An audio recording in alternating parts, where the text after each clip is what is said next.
বাপের বাড়িতে যে কাজগুলো কোনোদিনও করিনি সেটা শ্বশুর বাড়িতে এসে করতে হবেই। আপনার মন না চাইলেও, ইচ্ছা না গেলেও সে কাজগুলো করতে হবে। এইটাই হয়তো শ্বশুর বাড়ির আর বাপের বাড়ির মধ্যে মেয়েদের তফাৎ। পাপা কই? পাপা কই? বেটু মা, বেটু পাপা কই? কই রে বাবা? ওই সন্টু, পাপা কই? পাপা, পাপা কোথায় শুয়ে থাকে? পাপা কই? কই পাপা কই? ওইদিকে চলে গেছে? তোমাকে নিয়ে যায়নি? তোমাকে নিয়ে যায়নি? এ বাবারে, ছেলেটা আবার শুয়ে গেল রে। ছেলেটা আবার শুয়ে গেল রে। Good morning, good morning. আরে তুমি একাই ঘুমু করছিলে? পাপা শুয়ে থাকেনি? থাকেনি? পাপাকে গুড মর্নিং বলে দাও, পাপা দেখতে পেয়ে যাবে। বলে দাও পাপাকে গুড মর্নিং। বলে পাপা গুড মর্নিং। টাটা করে দাও পাপাকে, টাটা করে দাও, টাটা করে দাও পাপাকে। বাবারে, ছেলেটার এখনো ঘুম ভাঙেনি মনে হচ্ছে রে।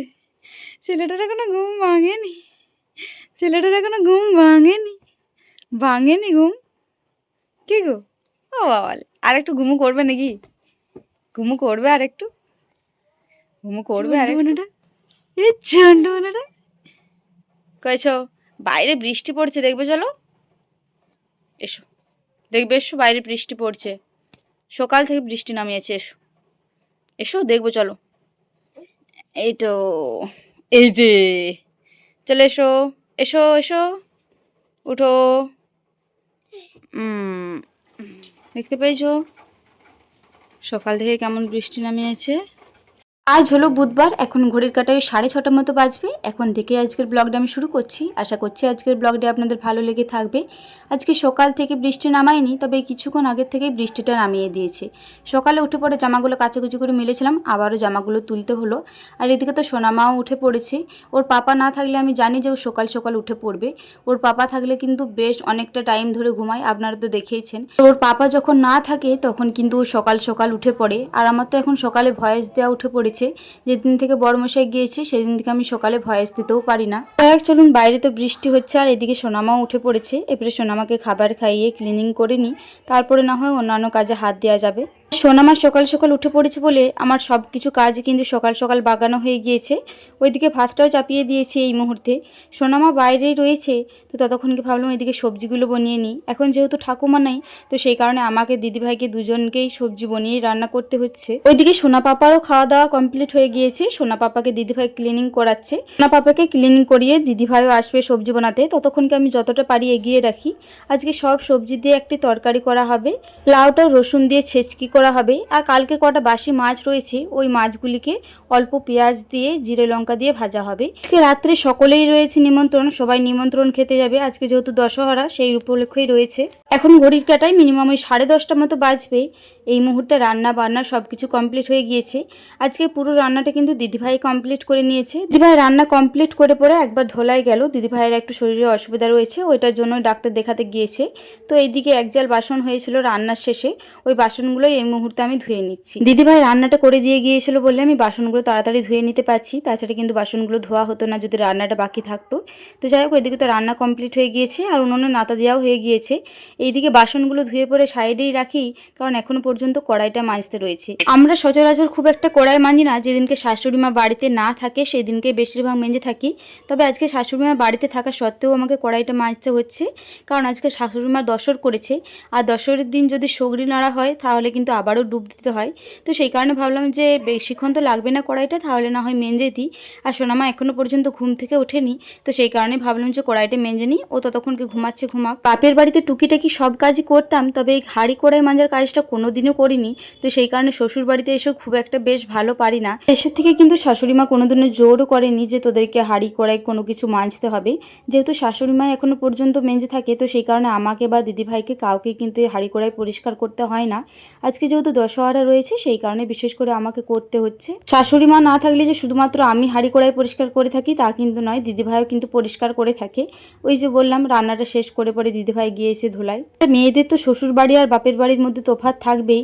বাপের বাড়িতে তোমার যে কাজটা না করতে ইচ্ছা করবে সেটা রেখে দিতেও পারো বা মাকে বললে মা ঠিক করে নেবে, তবে শ্বশুর বাড়িতে সেটা কিন্তু হয় না। যতই বলুন একটু তো কাজের তফাৎ থাকেই। এদিকে আমি অল্প মতো বালি নিয়েছিলাম আর একটা মতো লাইফবয় সাবান নিয়েছিলাম।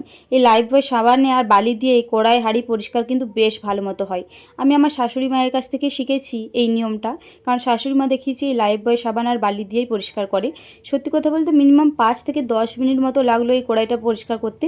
বেশ কিন্তু ভালো মতো পরিষ্কার করে ফেলেছি। আমি যে পরিষ্কার করেছি এটা আমার বিশ্বাসই হচ্ছে না যে আমি এত সুন্দর করে পরিষ্কার করতে পেরেছি।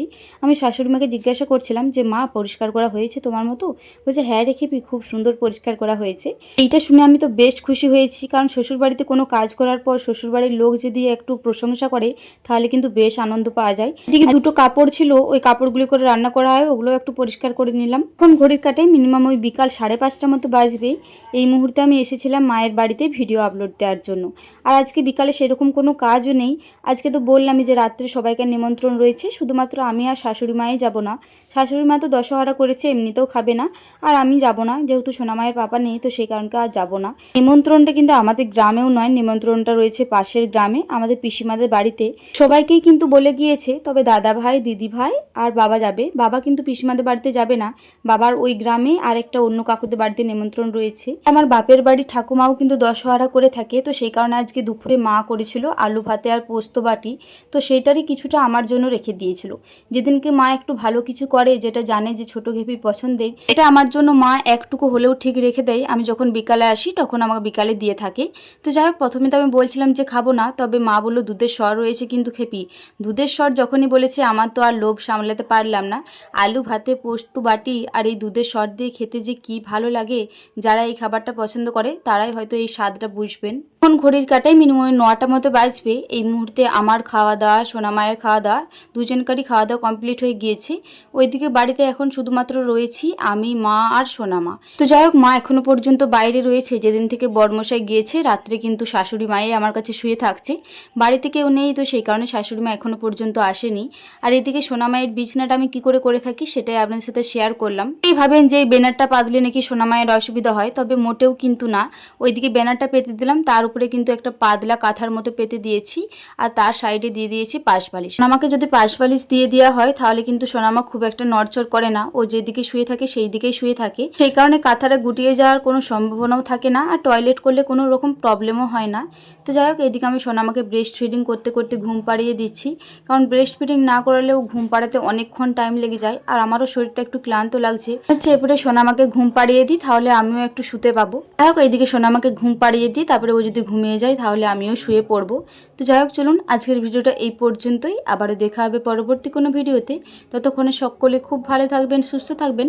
আজকের ভিডিওটি ভালো লেগে থাকলে একটি লাইক, কমেন্ট, শেয়ার, সাবস্ক্রাইব করে আমার এই ছোট্ট চ্যানেলটির পাশে থাকবেন।